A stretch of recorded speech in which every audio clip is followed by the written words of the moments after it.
be making some curry chicken, white jasmine rice, and fried platanos. I'm sure, can everybody hear me okay, first of all? Yes. Give a thumbs up. Give a thumbs up. Yeah, I hear you well. Yeah, okay, we can hear you. So a lot of people have different ways of cooking this. I'm going to show you the way that I generally cook it. It's going to be a little bit accelerated for the sake of everybody's time. But first things first, chicken, right? Chicken's really important. Thank you for that. Now I have my feedback screen, so we're good. So, Hey, Maya. Hey, Maya. Yes. I'm gonna mute. I hear noise in the background. Let me mute everyone except you. Hold on. Thank you. So what was I? Cooking, like how I'm about to show you, is really important that you get quality meat. And my technical assistant / counter wiper down there must have thrown away those labels, but that's okay. But this is air frozen, air chilled chicken. It's really important that you get good quality meat. These are drumsticks. It's organic meat. You can definitely tell the difference as I'm making like chicken tacos, any kind of chicken especially. I always try and make sure I get organic chicken. I use drumsticks today, but you can use skinless, bone-in chicken thighs. Any kind of dark meat, really. It's better to use bone-in for the flavor, the marrow. I'm going to show you how to chop the chicken in a second.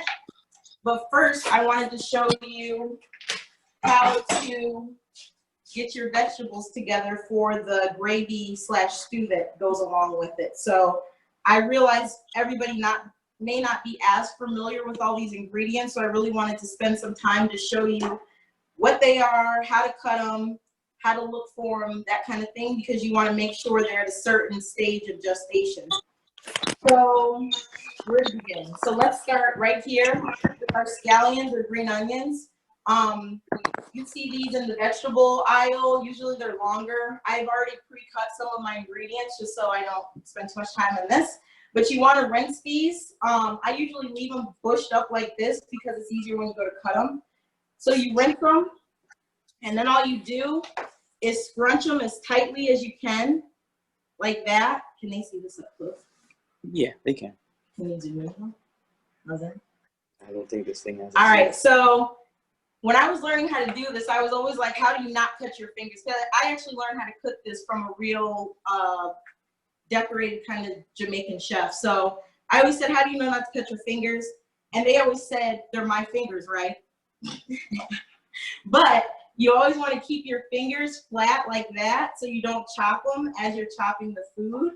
But you do want to get these scallions pretty fine because you don't want them to be, you want them to be kind of masked in the stew and not too verbose. But you just chop the green parts off like that.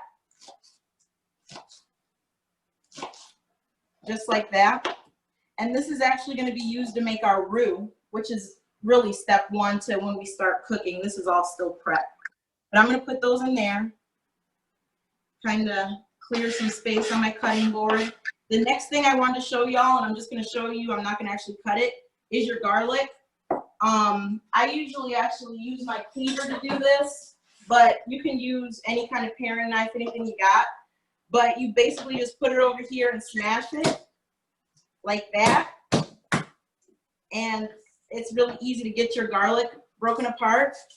And then, you know, you take your paring knife. Oh, my hands are shaking. And then you just cut off both ends like so. And then the skin is actually really easy to just peel off. And then after you peel that off, you're just going to chop this pretty fine. Some fine, some not too fine. But instead of taking you through that, I have cheated and I have some minced garlic that we're going to use today. Minced garlic is also good because you get the minced garlic juice, which helps with the roux and the stew. So, or gravy. It's really a gravy. It's not a stew because I can make stewed chicken too pretty well, and this isn't necessarily the process for that. So I don't want to confuse you. So next, I'm going to show you ginger. This requires fresh ginger, and you're going to need a peeler for this. Some people, when they make it authentic, they just chop the ginger with the skin on everything. But ginger, I'll show you. It peels pretty easily, but you want to definitely chop your ginger too, because ginger has a lot of, it's kind of a stringy vegetable, and you don't want that stringy texture in your curry. And I would also recommend, I don't do it, but some people do it, wearing gloves, because it is a lot of, you know, some of this stuff you don't know, but it can be hot and it can kind of sting if you have hangnails or anything like that. Luckily, I don't right now. But you can also wear gloves just to protect your hands while you're doing this. So you can see it kind of cuts like, kind of like a tomato, kind of like a sweet potato or something. It does have skin or celery, so you do want to kind of chop this finer. Make sure, because the ginger packs a lot of flavor, and you're really going to need to exploit that flavor as we go through this process.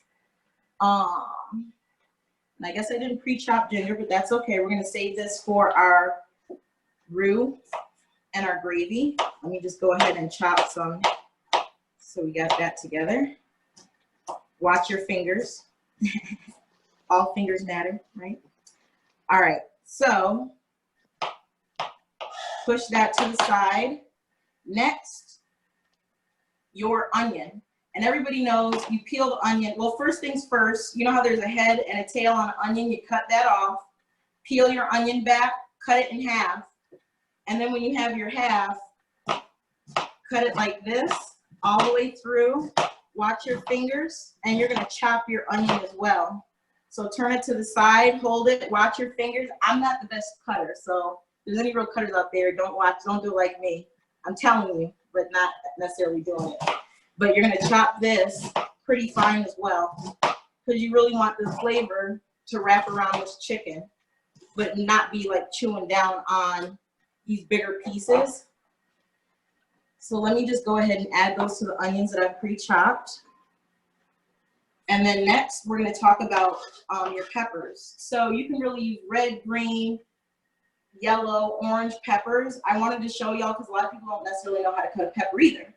So cut your pepper in half, which I've already cut the other, oops, that's my carrots. I already cut the other pepper up right here. What you're going to do is cut your pepper in half. You're going to pop out this part. Try not to, you know, try and keep the seeds together. Cut it in half right here. And then, again, just like the onion, everything else, you're going to cut the tail, cut the head, cut that extra piece, and then with the skin down, you're going to cut this like this in strips. This is also really good to know when you're making stir fries or any kind of like more Asian inspired. They usually just leave it like in strips, but for the purposes of this, we're gonna chop it. The only big pieces you want in your gravy are the potatoes and the carrots, so everything else you kind of want fine, to chop finely.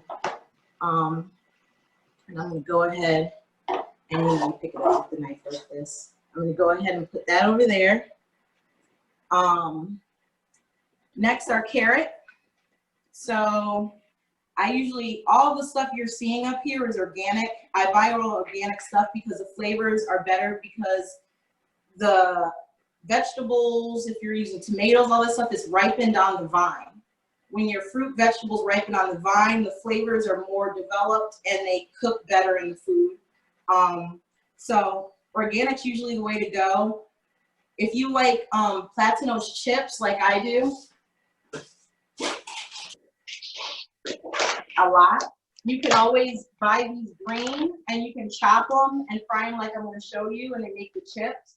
But for the purposes of the day, your Plantains need to look yellow and kind of spotty like this, because we're going to fry them soft. So back to the carrot. It's organic. It was really big. I cut it down for the purposes of this. But you're going to need your peeler again. I've already somewhat peeled this. You're just going to go away from you with this. Again, watch your fingers. The peeler can take off a layer of your fingertip skin. So you peel it like that. I'm trying to keep my station as neat as possible. But then you're going to, again, watch your fingers. Hold the carrot kind of still. And you're going to cut your carrot in half. Once you got your carrot in half, turn it down half moon style, and you're just gonna cut it across like that. You wanna make sure it's about that much thickness because your carrots are what tell you when it's done. So you wanna make sure the thickness of your carrots is correct because you don't want any false alarms because it's a lot of ingredients to mess up, which is probably why I'm sweating because this is my second go around and the first batch turned out good, but you know. This dish, you usually cook it slowly just so you can really take your time and let all the flavors kind of sink in, but I'm going to show you that in a second. So I've already pre-chopped some carrots for us too. But once you get your carrots chopped up, like so, I also have some thyme on here. Let me just show you. Some organic thyme. You're also going to need, you can find this in the vegetable aisle with your herbs and spices. Shallot. This is a shallot. Nelson and I, we do a lot of cooking, and this is something that we've been, you know, experimenting with lately. It's kind of a cross between an onion and garlic. I'm not going to use it today, but I wanted to show you all. A lot of people that make this dish, they do use shallots. So there you have it. You cut it the same like I showed you with the onion. And then we also have our ghost pepper. This or habanero pepper, but this should be a Scotch Bonnet Pepper, but they didn't have them. So I'm not going to use this whole thing because these are super spicy and you don't want to do that to your tasters, but you do want to make sure that you have a little bit of heat in there to accompany the curry and balance the curry. So that's pretty much, and then one other thing. Oh, this is the last thing. Your potatoes, I've already pre-chopped them here, but it's important you get white potatoes, small white potatoes. Usually for the amount of stuff we're making, you use about 2 to 3 white potatoes. Some people like more. This is also a really good ingredient if you have a big family and you want to stretch your ingredients. So if you want enough food to make for the whole week for people to take to their lunch, stuff like that, you can add extra potatoes, you can add extra carrots, extra onions, and it'll just make it more. I've seen people put all kinds of stuff in this, chopped up boiled eggs. You know, it's just to kind of make more with less. So when you have your white potato, you want to cut it in half. And then with the half moon down, you're just going to cut it in half again. And then you're going to cut it in half again. You really want these to be like 1-inch cubes, 1/2 inch to 1 inch cubes. You don't want to cut them too small because again, these help you determine when your dish is ready. So you want to make sure, you know, they heat up properly to do that. And I had ice in that water too, so the potatoes don't turn because that's important. So now we're going to transition to our chicken station, and I'm going to show you how to get that going.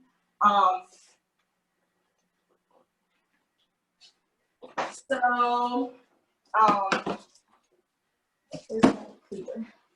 So I really recommend using a cleaver for this. If you don't have a cleaver, you definitely want to get one of your knives that's heavier and has some weight to it. I have already pre-chopped. Let me get a sip of coffee. I've already pre-chopped my chicken. But I have left a couple pieces just to show you all because this is something that I definitely need to show you all. Now, like I said, I learned how to make this from an authentic Jamaican chef. The reason for chopping the chicken like this is so that you really exploit the, where is it? The marrow. That marrow is crucial to the gravy. So, am I on camera? Mm-hmm. Okay, it's crucial to the gravy, so you really want to expose that marrow. If you have older seniors with you or children or people that aren't used to eating like this, you can always use skinless, boneless chicken. Just add, and I'll tell you when you can just add chicken bone broth to the gravy at the end to supplement the flavor that you are lacking when you don't use it. So basically all you're going to do is, it's a little gross, but you can, again, you can wear gloves, you know. So what you're gonna do is allow the weight of the knife to move through the bone of the chicken. This, you know, I usually have never been on camera doing this before, but all you're gonna do is just drop the knife in the chicken. And I wanted to show you all this too, because before you do this, you got to sharpen your cleaver. Because if your knife is dull, then it won't work. But you really have to hit the chicken and then follow through with the knife. So the marrow is exposed and you get the nice little traditional curry chicken feel texture. So you really cut the chicken in 3 spots. You want to leave this too, because it's always nice when you get a little piece. And then you can also cut some of the meat away, so you also have just some random pieces of meat in there. You want to mix it up. Sorry for the gore and guts, but that's how you do it. You can see the bone right in there. Sometimes the chicken falls away from the meat, sometimes it doesn't, but that's pretty much how you chop your meat for your curry. So next what we're going to do is prepare our roux. Roux is really important. If you all make like smothered chicken, smothered pork chops, stuff like that, soul food, there's usually a roux at the base of that too. Same with curry. And also for the record, I brought out my nice pots and stuff to make this, but generally if you're making it in a traditional fashion, there's a big kind of tin pot that you use with a Jamaican spoon. And literally that's what it's called. It's a metal spoon. You all have seen it, but for the purposes of the video, I'm using my wooden utensils and my copper pots. So first thing you're going to do to make your roux, oh, and I kind of neglected to show them. We'll use them right here real quick. Let me show them the little spread. So this is basically what you're going to need to do the whole thing, right? As far as seasonings go, you have your olive oil. You have your Jamaican curry powder. This is extremely important. Zoom in. This is good Jamaican curry powder. I go to the Jamaican store, the Latino store, Compade Foods, Patel Brothers. If you're here in the area, you have to make sure you get authentic Jamaican curry. If you don't find this, Trinidadian curry, which is called Chiefs, it comes in a bag and it's kind of the same coloring, is also on point. Adobo all-purpose seasoning. I got this. I usually use something else, but I didn't find it, like sazon with cilantro. I get a little Spanish flair, but this will work too. This is where you can play a little bit. I don't know what you all like to use for your all-purpose seasoning, but you can really go in on this. You know, use whatever you like. I do put a little bit of vinegar in mine. Not everybody does that, but it punches up the flavor and it kind of helps to aerate all the veggies and the herbs. And then you're supposed to use kosher salt, but I have this salt, so that's what we're gonna use. And then cracked ground black pepper. I like to use it like this because the flavors punch through a little bit more. And disclaimer, my household loves the heat, so I can never go wrong, but you don't have to add this if you're a little heat averse. And also with the Jamaican curry, it comes in hot and it also comes in medium and mild, so you can kind of adjust your heat to your taste. All right, so we're gonna take our Jamaican curry, our allspice, our vinegar, salt, pepper, and then this chicken, when I first chopped it, I put salt on it, and I actually wrapped it in saran wrap or in the baggie and had it in the refrigerator for about 6 hours. So I took it out about 30 minutes before we were ready to cook it, so it's room temperature and ready to go. You do want to use fresh chicken. This is fresh, never frozen, but if you are going to start with frozen chicken, it's important that you thaw it to room temperature, put your salt in it, and let it sit for at least 30 minutes. I'm kind of teaching you all, like I said, the quick fire curry challenge. Oh, and two, another little tip, make sure your curry, if you cook with sazon, doesn't hit your countertops because it'll stain it. So make sure any kind of cumin, turmeric, that'll stain your countertops too if they're white and not granite like mine. But first thing you're gonna do, and I can show you, you're gonna put, should we bring the other light over? Yeah. Okay, hold on, grab it. This is really important because the color, the texture, the feel of your roux is really, really important. So I'm gonna show you all how to do this. You wanna come over on this side? Sure. Right, and then I'll stay over here. Maya, you are professional, got lighting and whatnot. That's a, hey, that's my man. So, Love it. Chantel, go on. You didn't catch me slipping. Chantel, don't mess her up. Don't mess her up. Oh, it's so hot in here. Okay. So what you're going to do is pour your olive oil so it kind of coats the bottom of your pan. Then what you're going to do is you're going to add your, actually, you're going to add your scallions. Not all of them, but just enough. Are you all the way in the pot? Okay, good. You're going to mix your scallions just enough like that. And then your curry.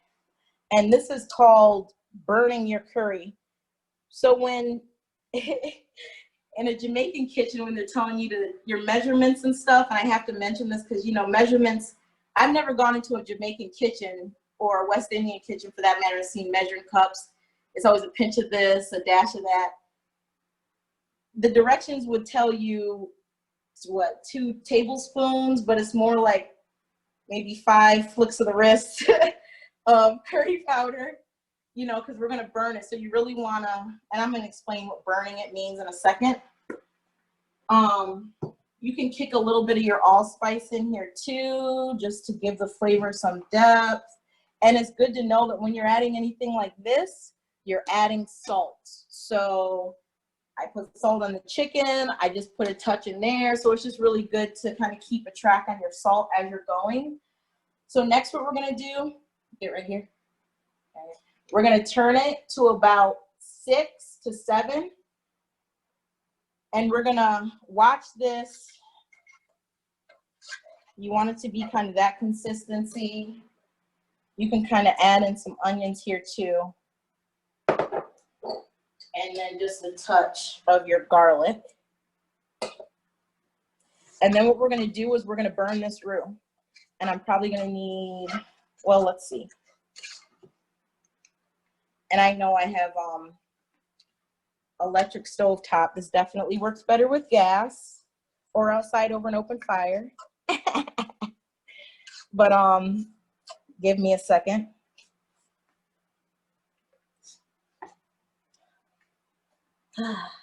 How you know, Coming. Don't judge me, guys. Maya? Electric stove top. Maya, how you know when you burn it through? How do you know when you burn the roux? Oh, I'm about to show you. So I have to wait for it to heat up, and I'm about to show you the technique so you can really, you're burning the roux to exploit the curry, because the curry is really locked up inside of the particles, I guess, of the powder. So what you want to do is smash it as you're cooking it, so it really like gets good. So yeah, get that light going. It's hard because I don't have fire. Hold on. I'm trying to turn it up high so it'll heat up quickly, but I don't want to heat it up too much that I burn my roux. That's what kept me up last night. Can't burn the roux. So,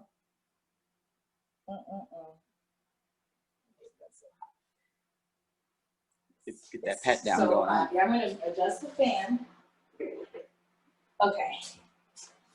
So we're getting going here. I should have turned on the oven when I first started so it'd be ready, or the stove so it'd be ready.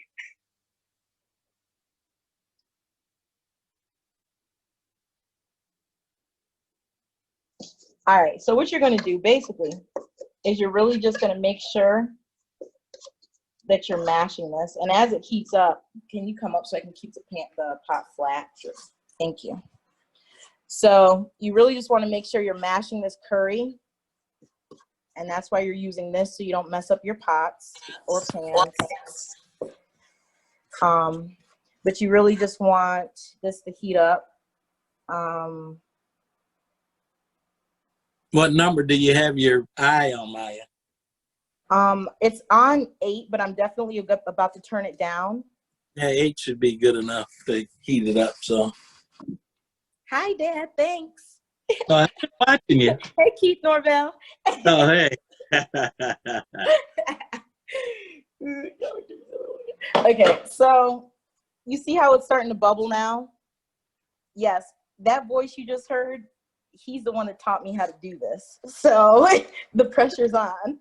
Oh, you were attention. So now you want to exploit this curry. So you want it to really, how do you know when it's done? It's going to get darker and it's going to turn into a really nice, thick, flowing gravy. So if you don't see it doing that right away, you could need a little bit more olive oil because I put quite a bit of curry and allspice. So you really want to get this cracking. But it's very important that, I'm about to show you. All in there. See how it's bubbling and stuff? That's what you want. And as it's doing that, now it's doing it. You really want to mash down all your flavors, all the garlic, the onion, your scallions. You want to make sure everything's kind of moving around, getting beat out.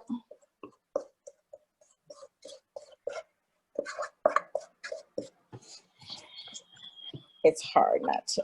Okay. So this is gonna, as you can see, it's starting to move around a little bit more. This is the start of your gravy, really. So it's gonna get darker, and that's how you know that the curry is burned. Or not burned, but you know what I mean. Not literally. Yeah, I went slang on you, figuratively speaking, yeah. Yeah, there you go. Yeah, you can't see my air quotes. So you want to get that going around. You definitely don't want this to stick at all. If it has a nice healthy coating like you see, that's good, but you don't want it to burn. So you can't take your eye off this for a second. And that's why I kind of showed you chopping of the vegetables and all that good stuff prior to this. Because like I said, the timing is everything. And once you get this rolling, there's probably only one more point in this where I can take a pause to start the rice.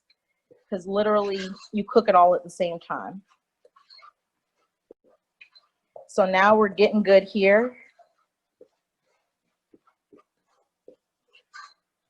It's really starting to smell good. Nelson, you smell it coming through? Mm-hmm. Once you start to smell it, once you start to see it kind of caramelizing like that,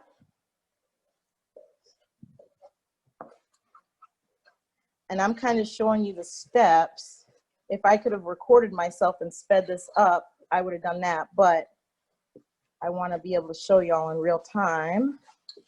At this point,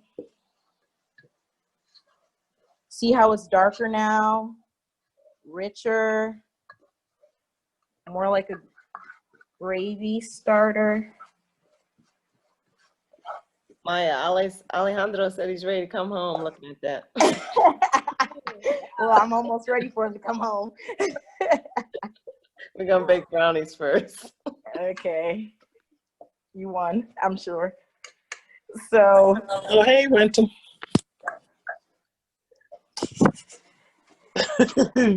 Hey, Winton. Hey, how are you? All right. So that's Good. pretty good. What you want to do now, get my stove. Yep. Oh, you got my stove. You want to turn this down a little bit. Make sure it doesn't burn up while you're getting your chicken. Then you're going to put your chicken in here. Take out those whole pieces. I left a couple.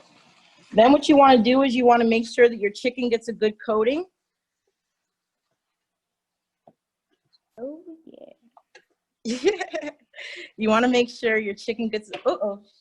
Did you get that? Alejandro, put your phone on mute. I'm sorry.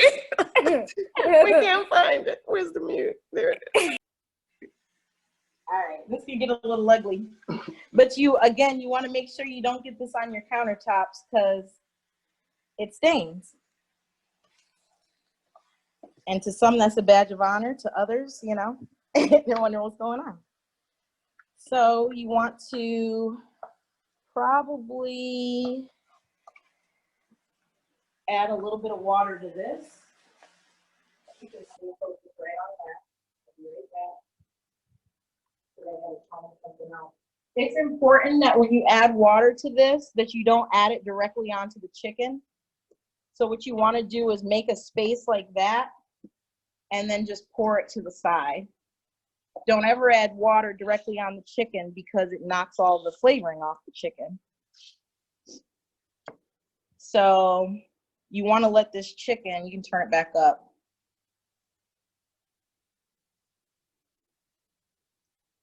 I probably put too much water. Hold up.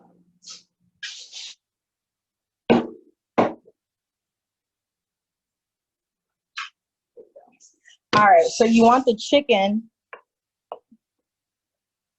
to really simmer and cook.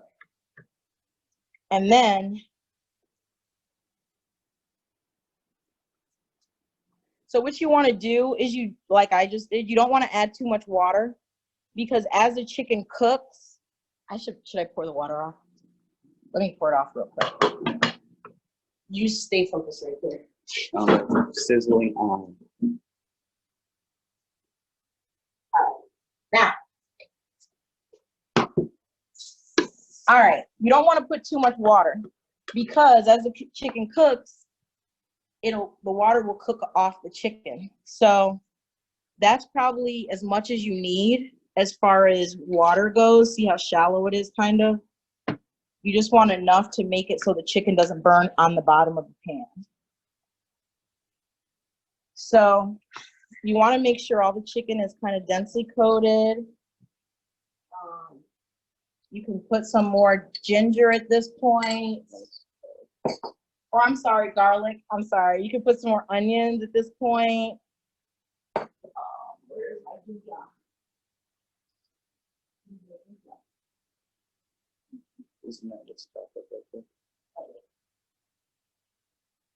Put your ginger.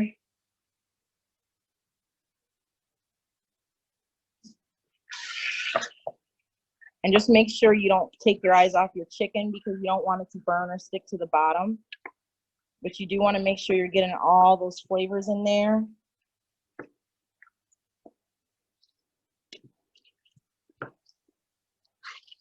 This is what they say when they say the slang is like she's in the kitchen burning or he's in the kitchen burning. This is what they're talking about. Or she sure knows how to burn. That's what they're talking about, that roux. But you can see the marrow starting to get brown. That's going to contribute to our gravy.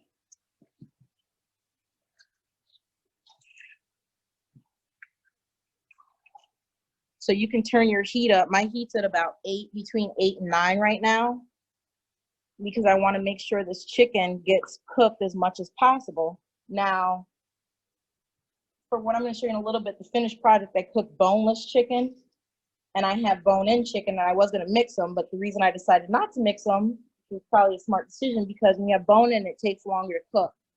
When it's boneless, it doesn't take as long to cook, but you do want to make sure the chicken's cooked all the way to the bone. Because you'd hate to do all this and then somebody goes to bite in it and it's not cooked all the way. So, yeah, as you can see, the chicken, all the seasoning we put in there actually tenderizes the chicken and how we prepped it after we chopped it up.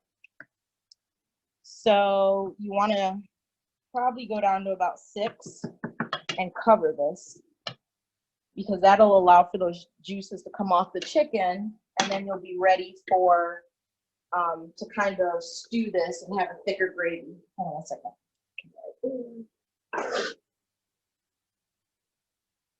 Okay. All right, you can come back to me. So what we're going to do while that's kind of browning the chicken is we're going to talk about rice. Rice. Everybody loves rice. Everybody thinks they know how to cook rice, but I probably didn't learn how to cook rice till I was about 25 years old. So these are my confessions. So the first thing you want to do with the rice is you want to make sure you're getting excess starch that's on the rice off, because that will affect your end product. So here is my handy dandy strainer. You want to take your rice, right? Put it in the strainer. Then you want to rinse your rice. Make sure you get all the excess starch off of it. There's curry in the sink, but you can kind of see how much starch comes off this rice. And I actually have the packaging. What he's doing. It's really, really important to use jasmine rice. Okay, because jasmine rice, the flavor of it complements this curry. You don't want to use flat rice. All right, so now we have our rice. So let's put this right here. And I'm going to show you first. Always stay on, I don't want that to be done. Always stay on your chicken, because you don't want no problems. So you got to stay on your chicken, make sure that's doing good. Make sure everything's looking like everything. And at this point, you can add in a little bit more of that. Onions, a little bit more scallions. Stir those in. And you're just continuously building this flavor profile. That's the secret to curry. That's the secret to jerk. That's the secret to Asiago chicken, brown stew chicken, all that good stuff. Is to develop your flavor profile slowly and over high heat and low heat. And we're in a kind of medium heat phase right now. So next we're going to, what happened to my measuring plate?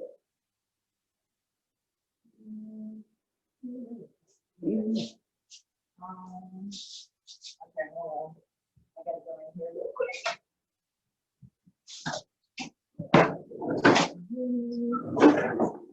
All right, everything up. So the secret to rice too is 1 cup of rice, 2 cups of water.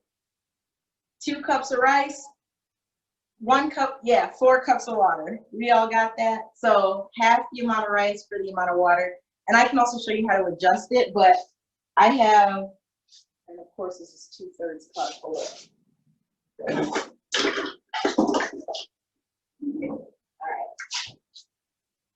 And this is reverse osmosis alkaline water right here.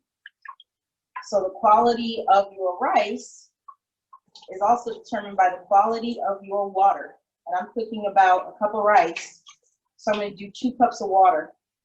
It's important when you put the water in, to make sure a whole bunch doesn't boil off, because your rice will be off. So since we're back over here, let's just double check where our chicken is doing. See how it's starting? See how it's starting to separate a little bit? You see all the meat is kind of absorbed, and you can tell how the color of it's changing. You kind of have to pay attention to that as well, because that's kind of how you know when it's getting to another point of stuff we need to do. This can get messy, so be careful. You want to see when your spoon can kind of break the meat off. So like that, I don't recommend doing this, but it needs a little bit more time. It doesn't have to be cooked all the way through right now, but you want to get it as cooked as possible. Because this is the only time you're really going to have it solo cooking like this. And when you mix the other ingredients, you don't really want them to be involved with raw chicken. So let's cover that back up. And as you can see too, the liquid in there is starting to build up. That's how you also know that it's getting, it's cooking, because the meat's taking the flavor and pushing out the water. So that's what you want to see. And that's also why I had to pour off some of the water, because it does create its own. I'm going to turn that down just a smidge. Now back to here. So we put 2 cups of water in here. Next thing you're going to want to do, ouch, and this is some people know to do this, some don't, but you want to put a generous amount of oil in this.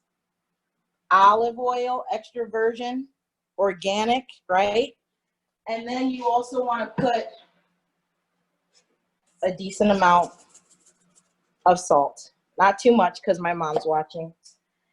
Now, with your rice, okay, so what you want to do now, and this is where people make their biggest mistake, you want to boil the water first. So you put in a little bit of oil, olive oil, organic, then you put in a little bit of salt. Some people like kosher salt, doesn't matter to me, but you allow this to boil. You can agitate it, oops, just a little bit to make sure that the salt is dissolved and everything is through and through. So not till that starts to boil do you want to put in your rice. So while we got all this stuff clicking, let's just check this one more time.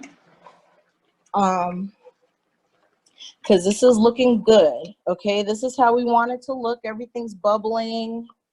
We don't see any clumpy vegetables or anything like that just yet. The meat is looking pretty good. And you can also tell by the color of the marrow and the bones. This is probably, I'm going to give it a couple more minutes just because. Oh, they want to see the marrow? Oh, here. It's kind of hard with the smoke, but you can kind of see the marrow. See how it's starting to turn, but it still has a little pinkness to it, especially on that one. So what we're going to do is allow this to cook a little bit longer. Let that water boil. We're going to get the rice ready over here. And then what we're going to do is bring back my handy dandy cutting board. Let's clean this bad boy off.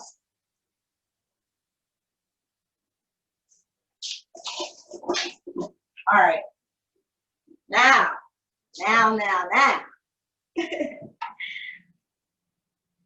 This is a plantain, okay?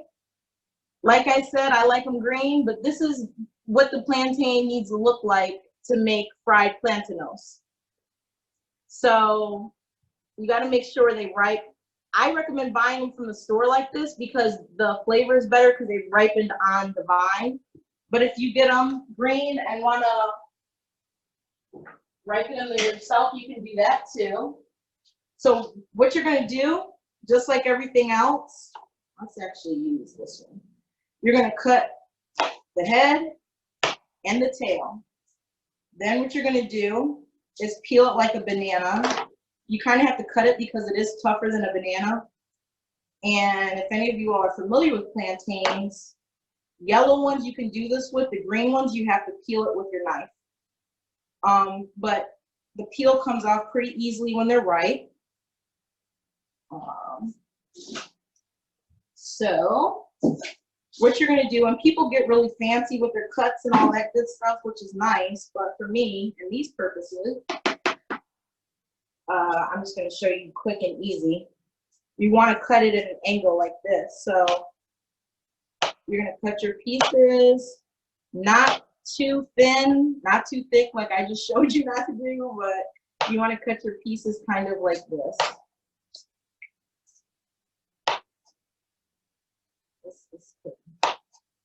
So you want to kind of cut it at an angle so that your pieces are kind of like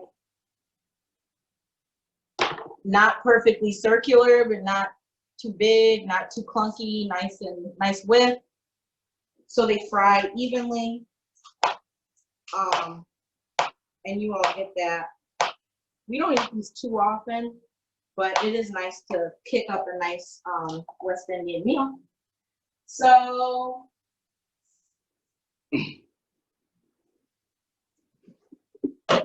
let's get back to this chicken, check things out.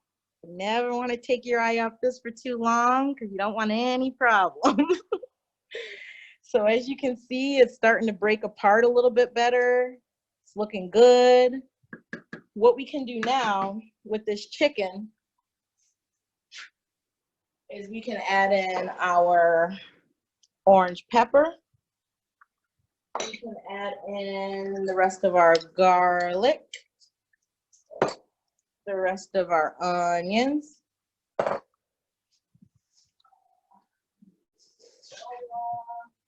Now is when we're gonna add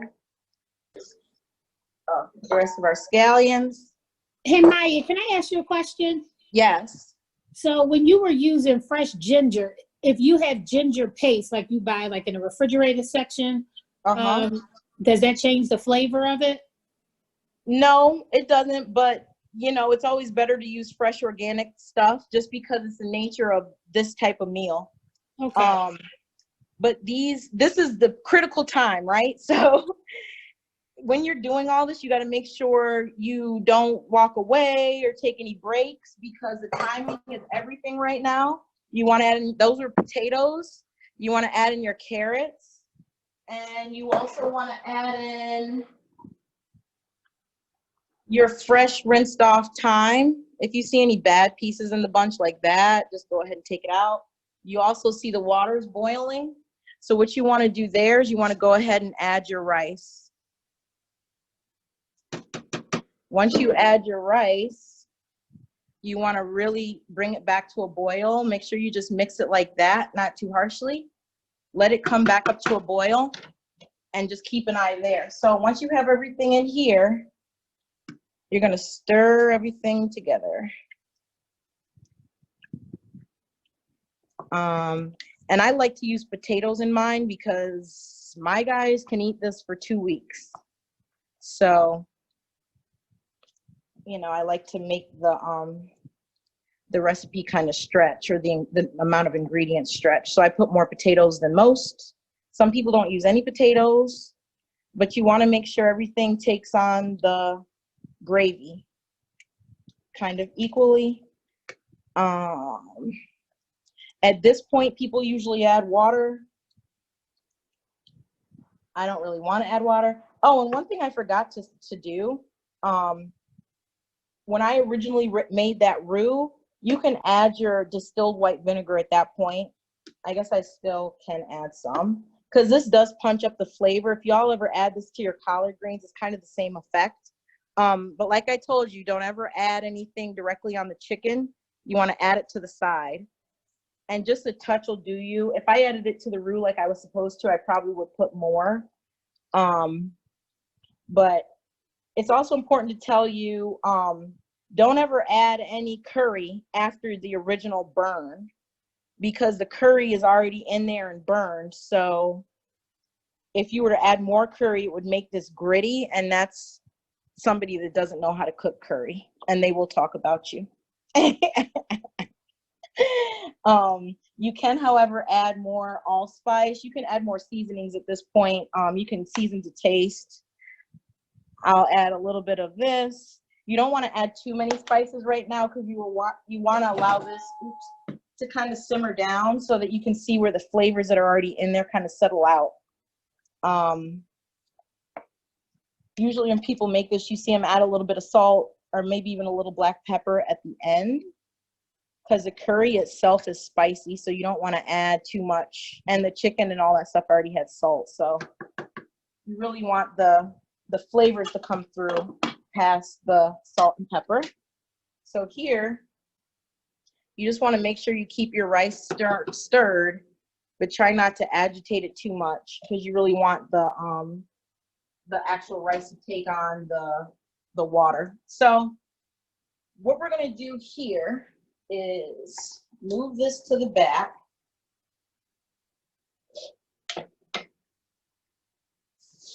We're going to move our curry back there, which may be risky, but hopefully it'll pay off. We have to cool this eye down because I'm about to show you how to fry our plantains. You really want to get a nice non-stick pan.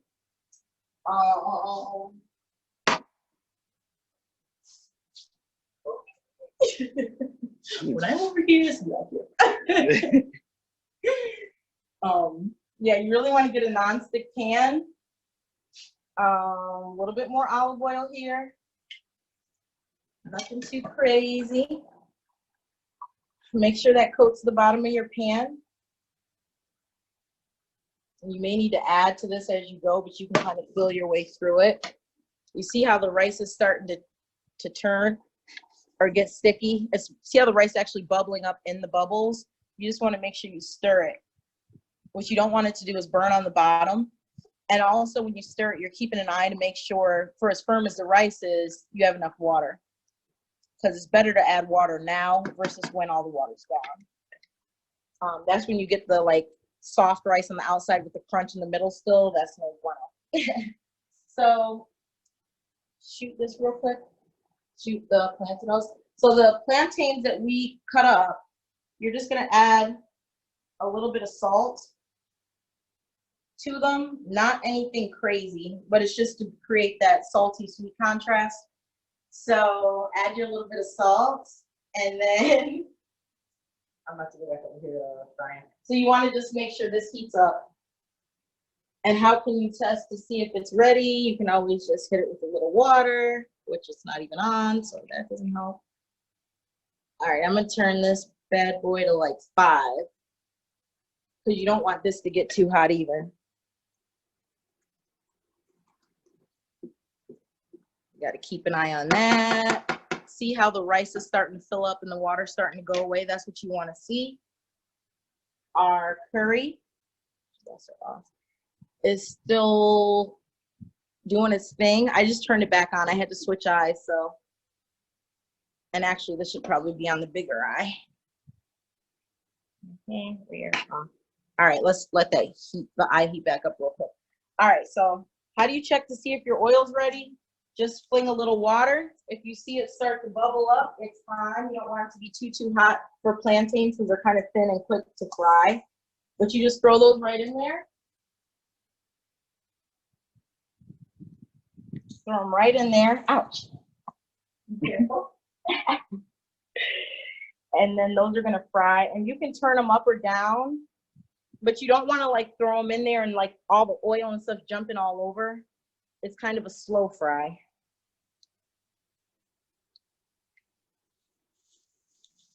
But you do need to move them around as soon as you put them in there so they don't stick to the bottom.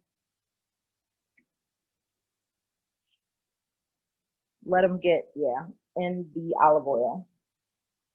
And some people do this with butter too, but olive oil is just healthier.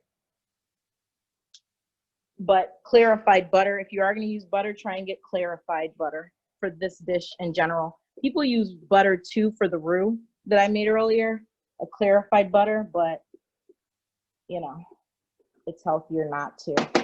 It's important when you mix the rice, you only do this if you want to settle it back down. Don't ever press it back down because that'll create a burn on the bottom as well. So you kind of see how everything's going. I'm gonna plate this for you because I've already made it. So let me just tell you this. How do you know when the curry is done? When your carrots, this isn't done right now, but when your carrots and your potatoes, you can just push through them with the knife or with the spoon, whatever. Oh, let me get it up there. That pie is off. Okay. Over here. All right. So, will you hold that light over here too, so they can see? Bam.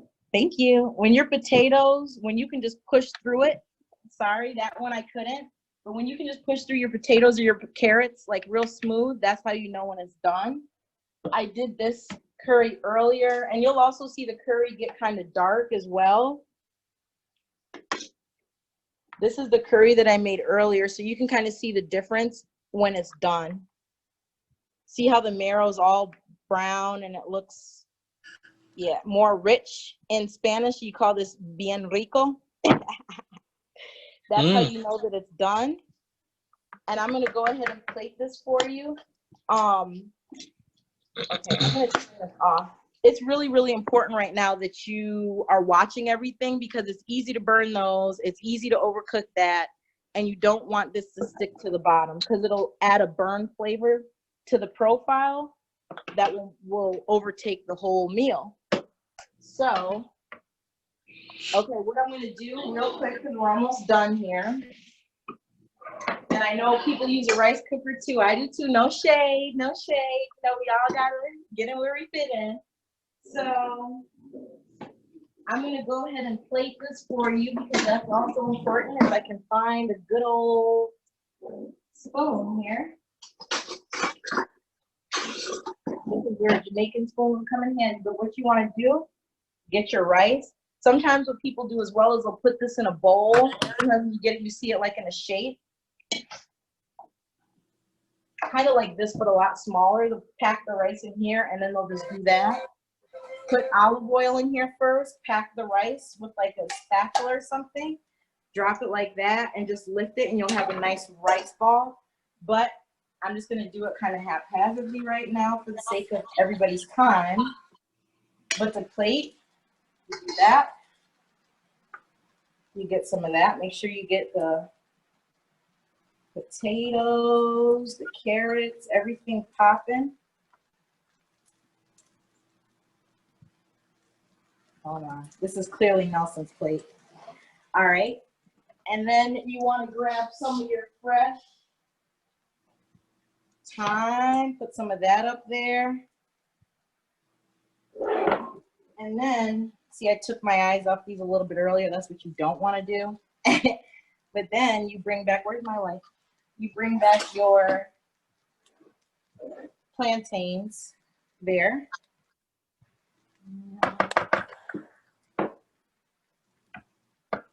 And, aha, bam!